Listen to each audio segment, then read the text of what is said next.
Oke teman-teman semua, di kesempatan kali ini kita masih akan membahas chapter 10 mengenai capital budgeting techniques.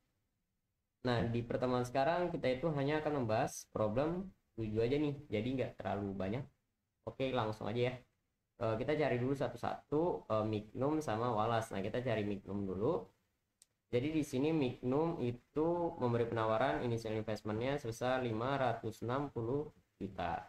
560 juta, tandain, kita tulis. Kemudian pada tahun 2020 itu menjual wafer seharga 5.500 nih di tahun 2020. Nah, sedangkan sekarang itu kita udah memasuki pada awal 2021, ya kan?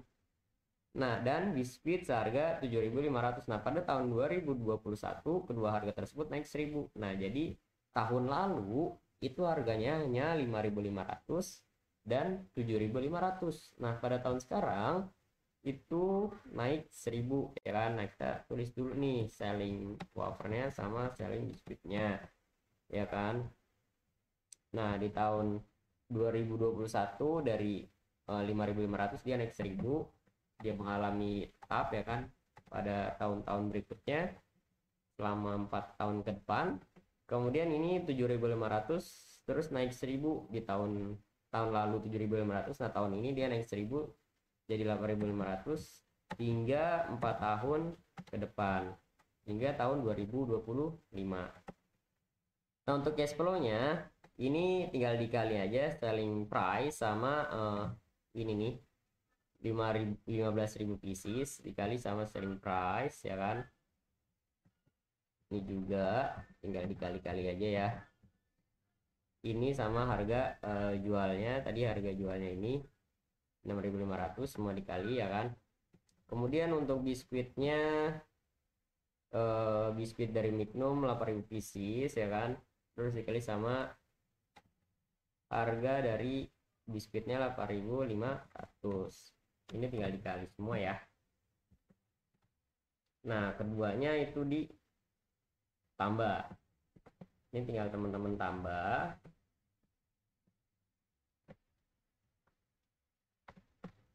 Tinggal teman-teman tambah.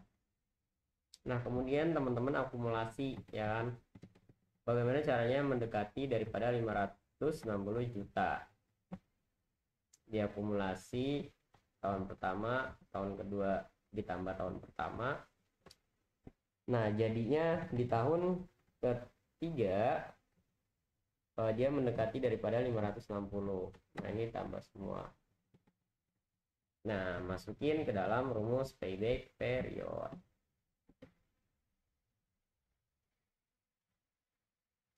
Oke, nah kemudian langsung dimasukin lagi, dihitung, lagi, ya kan. Ini masih ada 2 bulan, 0,58. Ini dikali sama 30 hari, jadinya 18 hari. 3 tahun 2 bulan 18 hari. Nah, sampai sini udah selesai. Kita cari kemudian Wallace-Co. Nah, dia Wallace-Co di sini di soal tadi dia ngasihnya 650 juta. 650 juta, ya kan. 650 juta. Nah, kemudian ini seperti tadi dikali sama harga jual, ya kan. Ini masih sama, tinggal dikali-kali aja. Kemudian untuk total cash flow-nya ini total aja. Di total wafer ditambah biskuit, ya kan. Terus ini diakumulasi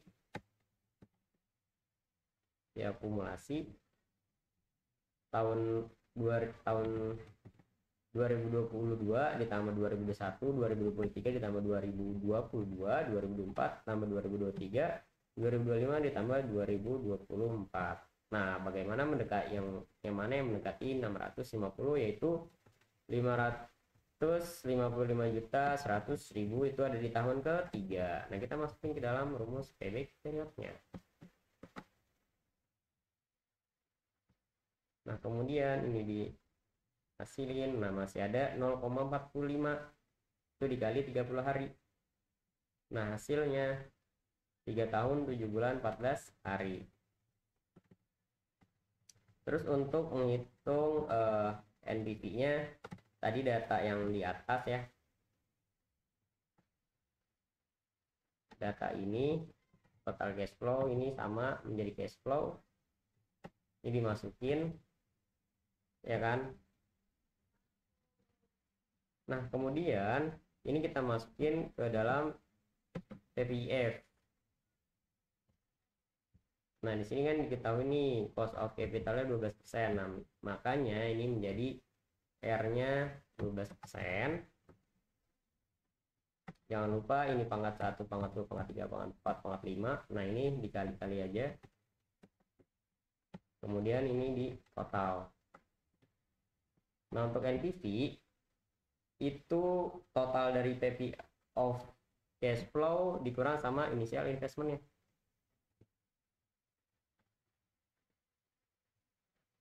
Initial investmentnya ya kan. Nah jadinya 43 juta.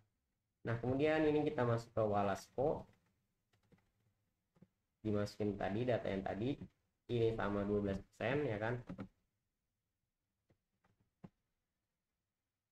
sama 12%. Terus kemudian ini 12% dimasukin. Ingat ini pangkat 1, pangkat 2, pangkat 3, pangkat 4, pangkat 5. Nah ini tinggal dikali,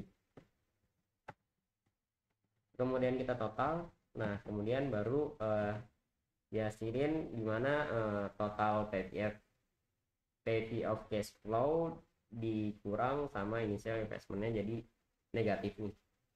Nah karena negatif ini kita pakai yang Mignum ini yang lebih besar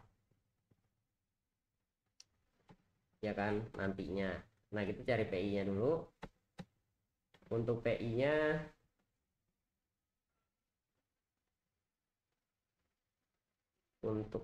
nya ini total PP of cash flow itu dibagi sama initial investmentnya, jangan lupa ya, ini juga sama. Nah sekarang kita nyari IRR daripada Mignum ya.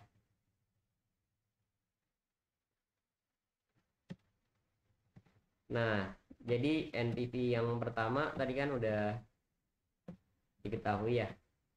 Untuk Mignum itu 43.807.732 ya kan.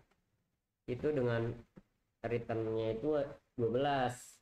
Nah kita cari gimana caranya biar Mignum ini NPV 2 nya itu negatif ya kan. Berapa sih biar dia negatif? Nah kita cari, ini cash flow masih kita masukin.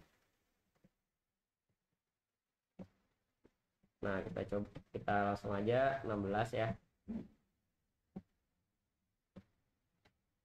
Nah jadi deh, jadi ini 16% untuk NPV 2 nya, ini tinggal dikali, maka ketemu totalnya 549.956.513. Kemudian untuk NPV nya itu negatif minus 10.043.487. Nah kemudian kita cari IRR nya, kita masukin.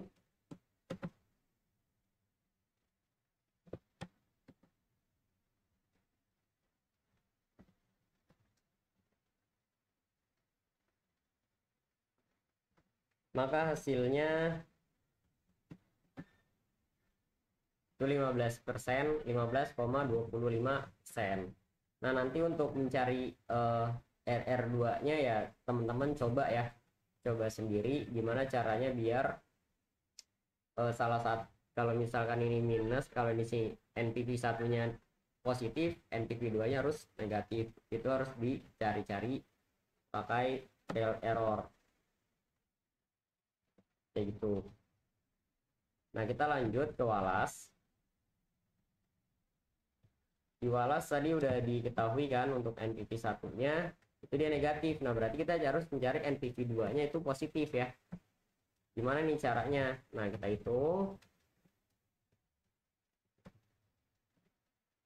hitung ya kan.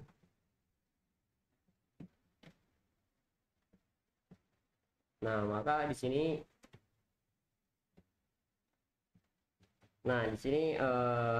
kita hitung ya, kita coba-coba.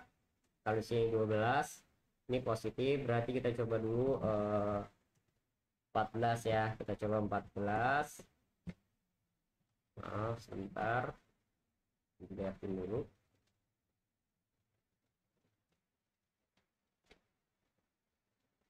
Kita coba 14% ya. 14%, 14%, 14%, 14%.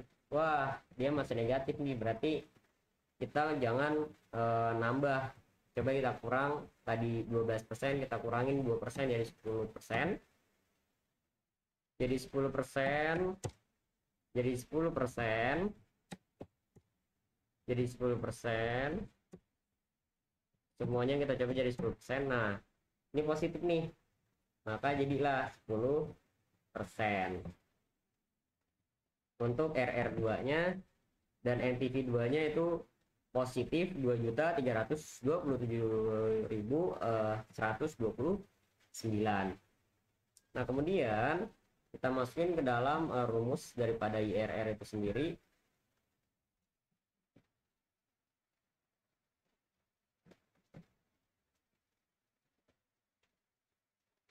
Dan hasilnya 10,16%. Nah, keputusannya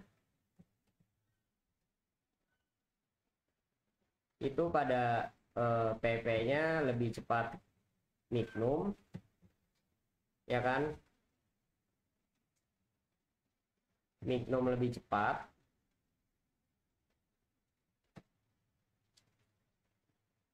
Coba kita lihat, Micnum lebih cepat, ya kan? Micnum lebih cepat. NPV-nya lebih besar Micnum, PI-nya lebih besar Micnum, NPV-nya juga lebih besar Micnum. Maka hasil keputusannya adalah pilihan alternatif terbaik ialah Micnum karena PP-nya lebih cepat, NPV-nya lebih besar, PI-nya lebih besar, IRR-nya lebih besar. Oke. Kalau masih bingung ditanyain ya.